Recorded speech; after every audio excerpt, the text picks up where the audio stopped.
In recognition of World Kidney Day, Team Tansy is honoring those incredible heroes who have donated their spare kidneys to give the gift of life. Starting with our friend Bill Mollenhauer, whose personal donation story is both informative and inspirational. Please listen to Bill's story now.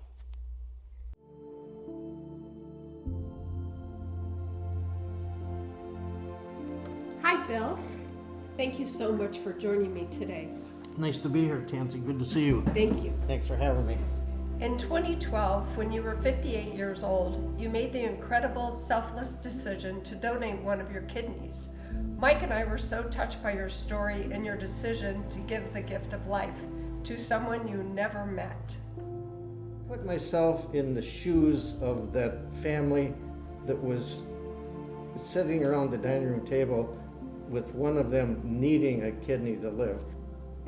Why should I became, how could I not, when I put myself in those shoes? One of the things that inspired me or gave me the wherewithal to make the step to want to donate my kidney was meeting and getting to know my friend Jason, who was severely injured in the Iraq War in Fallujah, and I met him in one of my restaurants. He was seated at a table, and as I was walking around in the dining room, I noticed him, and he was in a wheelchair, and he's a big man, and he had a big open wound on the back of his head and on his neck, and a couple of weeks later, I saw the same person in my restaurant, and I had the opportunity to meet him and talk to him. Ultimately, I took him on a number of hunting trips to South Dakota. Even though he was wheelchair bound, we would put him in a little tent in the woods, and he and I would turkey hunt, and it was a wonderful experience for both of us. I asked Jason one day while we were sitting in our little blind in the woods turkey hunting, I asked him about his injuries, his recovery. He didn't always talk about his war and combat experience, but on occasion he would. And that day I asked him, I said, Jason, what would you do that again? Would you sign up? Would you volunteer? And he said, I absolutely would. He said, even though that he was severely injured, spent 2 years in the hospital, but he said, absolutely I would. He said, somebody has to step up. And when I started this process of looking at the kidney donation, I couldn't not think of Jason saying that I had to stand up. So I made up my mind that now it's my turn to stand up. I did not volunteer for the military when I was of age, and walked away from it and let someone else do it. And I just saw that as my opportunity to step up, and I wasn't going to be deterred from that. My experience with donating my kidney is tied closely with my wanting to give somebody a second chance, because I've been given a second chance at life. I sobered up and became drug and alcohol free when I was 35 years old. I started drinking and using drugs and alcohol when I was about 20, and I don't think I drew a sober breath until I was 35 years of age, at which time I checked into a treatment center in downtown Minneapolis, and I found the rooms of recovery. So my journey to donation is closely tied to the second chance that I've been given, and the rooms of recovery have showed me that it's a we thing. It's not me alone, it's a we thing, and I have to give back because I've been given a second chance and a new life, that an opportunity to serve and do something like share my kidney. I only need one, I've got two, and so that's my recovery, which is a gift every day, is closely tied to my wanting to and my willingness to donate. So Bill, can you tell me, when were you assigned your donor advocate?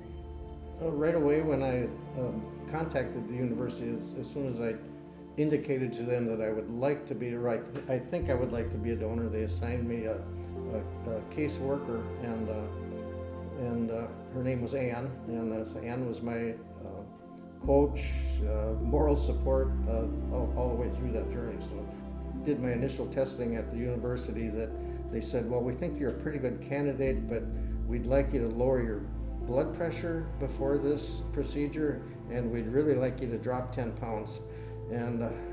So I discussed that with Ann, and I said, well, I intend to go back to our home, and I'm going to make an effort to do just that, and I did.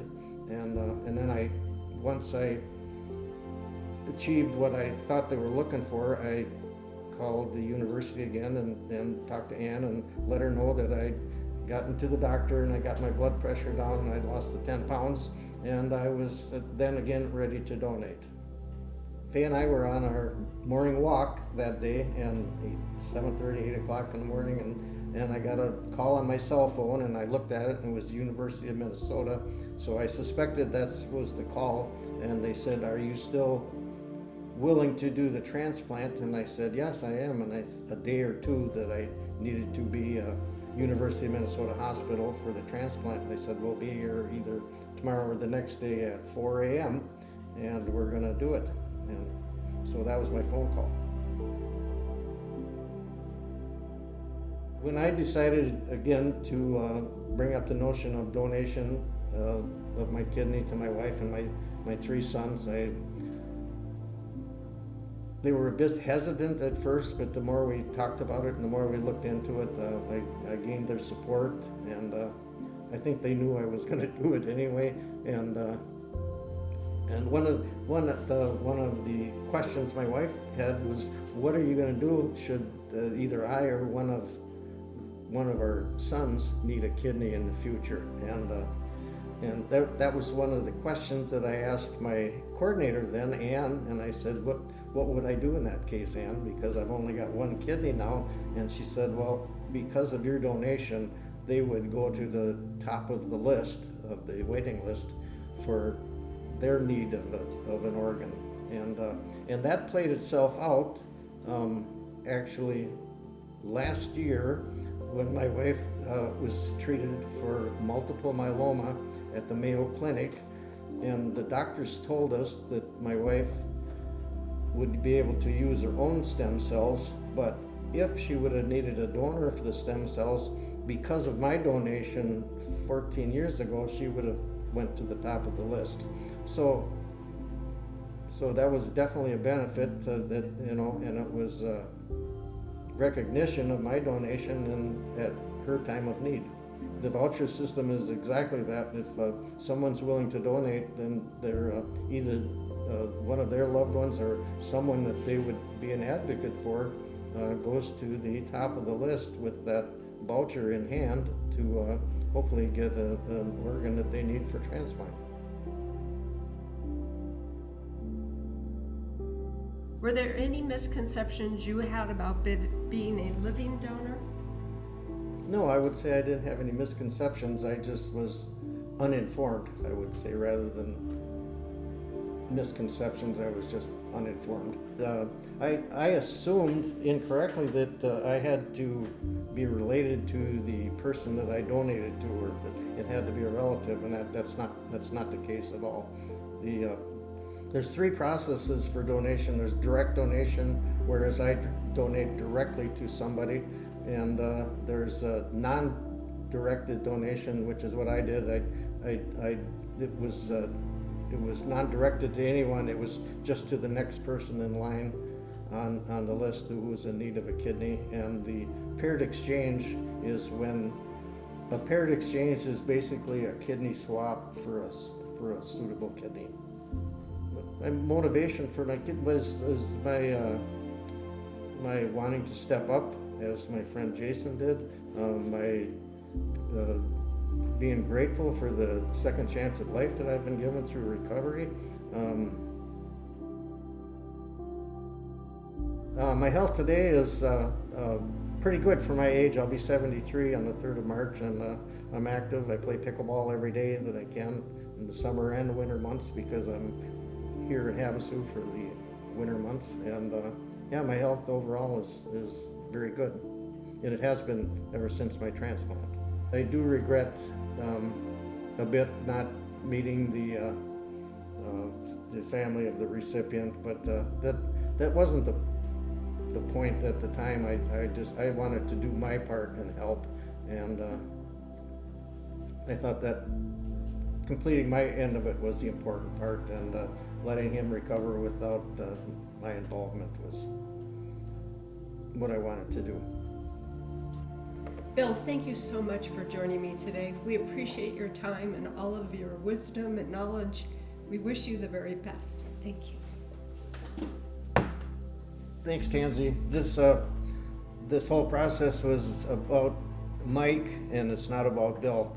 This is something that I wanted to do. I'd like to do anything I can to enlighten someone that will step up and help Mike to recover his health and enjoy his retirement. I pray and I'm hopeful that someone that message will ring a bell for someone, that they'll decide to step forward, and I hope and pray that can happen, and that's my motivation. That's the bottom line. That's what I'd like to see happen through this process, and so we're pulling for Mike, and that's what it's all about, is to Thank you. get Mike back to a good place. That's what ultimately what I would like to have happen here.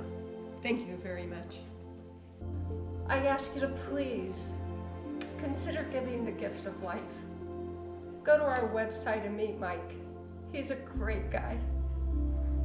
Please go to our Facebook page, Hanfield's Kidney Quest. If you're not on Facebook or don't know how to use it, just go to Google and search www.hanfieldskidneyquest.com.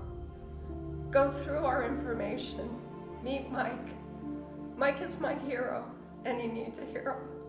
Please help us. Thank you.